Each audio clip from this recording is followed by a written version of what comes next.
नमस्कार। चलिए आज बात करते हैं लचीलेपन की, या जिसे हम रेजिलियंस कहते हैं। ये एक ऐसा गुण है जो मुश्किलों से भरी इस दुनिया में बहुत ज़रूरी है, लेकिन अक्सर हम इसे ठीक से समझ नहीं पाते। आज हम इसी रहस्य को समझेंगे कि कैसे कुछ लोग और यहाँ तक कि कुछ कंपनियां भी बड़ी से बड़ी मुश्किलों के सामने टूटते नहीं, बल्कि और ज़्यादा मजबूत होकर वापस आते हैं। तो चलिए इसमें गहराई से उतरते हैं। ये सवाल असल में इस पूरी चर्चा का केंद्र है। ये इंसानी फितरत की एक ऐसी पहेली है जो हमें हमेशा से सोचने पर मजबूर करती है। ऐसा क्या होता है कि एक ही मुश्किल में कोई बिखर जाता है और कोई निखर जाता है? तो क्या ये कोई ऐसी चीज़ है जो पैदाइशी होती है या इसे सीखा भी जा सकता है? आइए पता लगाते हैं। ये कहानी है एडमिरल जिम स्टॉकडेल की, जो वियतनाम युद्ध के दौरान 8 साल तक बंदी बनाकर रखे गए थे। वहां उन्होंने एक बहुत ही हैरान करने वाली चीज़ देखी। जो लोग आंखें बंद करके बस पॉजिटिव सोचते थे, जो हमेशा कहते थे अरे हम तो क्रिसमस तक बाहर निकल जाएंगे, वो लोग सबसे पहले टूट गए। उनका दिल टूट गया। बचे वो लोग जिन्होंने अपनी भयानक सच्चाई का सामना किया, लेकिन साथ ही अपने अंदर ये अटूट विश्वास भी बनाए रखा कि एक दिन वो इस मुसीबत से जरूर बाहर निकलेंगे। और इसी को कहते हैं स्टॉकडेल पैराडॉक्स। तो स्टॉकडेल की कहानी से हमें ये तो समझ आता है कि असल में लचीलापन है क्या। ये सिर्फ अच्छा सोचना नहीं है। रिसर्च बताती है कि जो लोग और संगठन लचीले होते हैं उनमें 3 खास बातें होती हैं। चलिए जानते हैं कि ये 3 पिलर्स यानी 3 स्तंभ कौन कौन से हैं। तो ये है वो 3 गुण। पहला, सच्चाई का सामना करना, उसे वैसे ही स्वीकार करना जैसी वो है, चाहे वो कितनी भी कड़वी क्यों ना हो।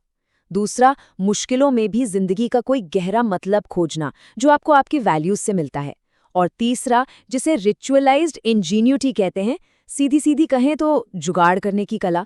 मतलब जो कुछ भी हाथ में है उसी से रास्ता निकाल लेना। और सच में रेजिलिएंट होने के लिए इन तीनों का एक साथ होना बहुत जरूरी है। पहले स्तंभ को समझने के लिए जरा मॉर्गन स्टैनली का उदाहरण देखते हैं। 1993 के हमले के बाद उन्होंने इस कड़वी सच्चाई को मान लिया कि वो एक बड़े टारगेट पर हैं।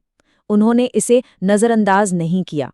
नतीजा, उन्होंने इतनी तैयारी की, इतनी ड्रिल की कि जब 9/11 का वो भयानक हमला हुआ तो वो मिनटों के अंदर अपने लगभग सभी 2700 कर्मचारियों को सुरक्षित निकालने में कामयाब रहे। ये दिखाता है कि सबसे बुरे के लिए तैयार रहना कैसे जाने बचा सकता है।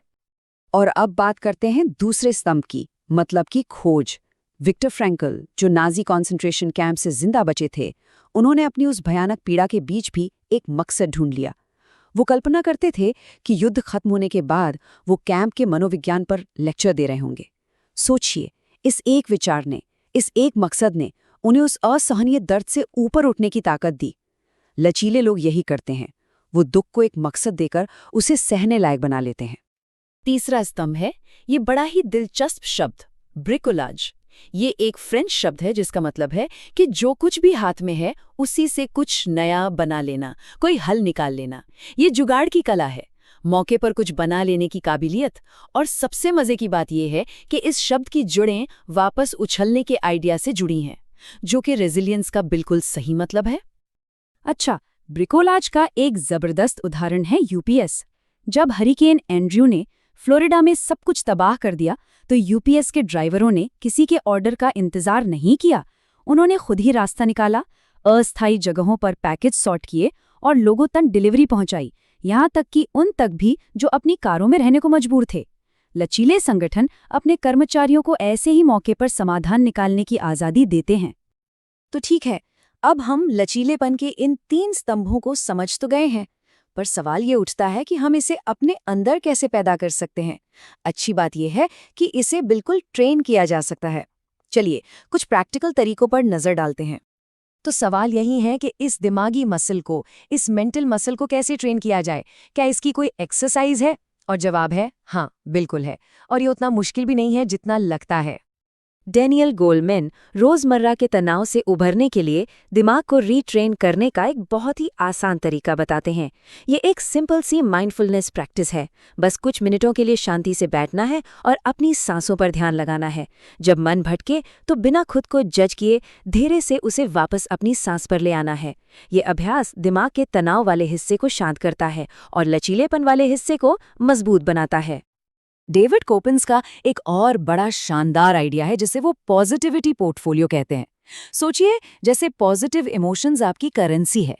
इस करेंसी को असली पॉजिटिव अनुभवों से बनाइए।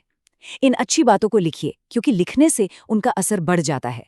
पॉजिटिविटी को फैलाइए क्योंकि ये कंटेजियस होती है, मतलब एक से दूसरे में फैलती है। और अपने पोर्टफोलियो को डाइवर्सिफाई करें, परिवार, दोस्त, शौक जैसी चीजों में इन्वेस्ट करें जो सबसे ज्यादा खुशी देती हैं। तो अब हम इस पूरी चर्चा के अंत की तरफ बढ़ रहे हैं और यहाँ सबसे ज़रूरी बात जो समझने वाली है वो ये है कि लचीलापन कोई ऐसी चीज़ नहीं है जो किसी में होती है और किसी में नहीं। ये एक गुण से ज़्यादा एक प्रैक्टिस है, एक दिमागी आदत जिसे वक्त के साथ बनाया जा सकता है। ये बात इस पूरी चर्चा का निचोड़ है। लचीलापन एक रिफ्लेक्स की तरह है। जैसे कोई खिलाड़ी बार बार प्रैक्टिस कर करके अपने रिफ्लेक्स को तेज करता है, वैसे ही हम भी सच्चाई का सामना करके, मतलब खोजकर और जुगाड़ करके अपने दिमाग को हर मुश्किल के लिए तैयार कर सकते हैं।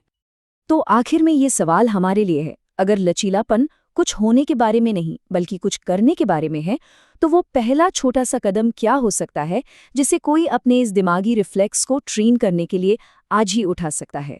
शायद बस कुछ मिनटों के लिए शांति से बैठना या किसी एक अच्छी याद को अपनी डायरी में लिख लेना, इस पर सोचना तो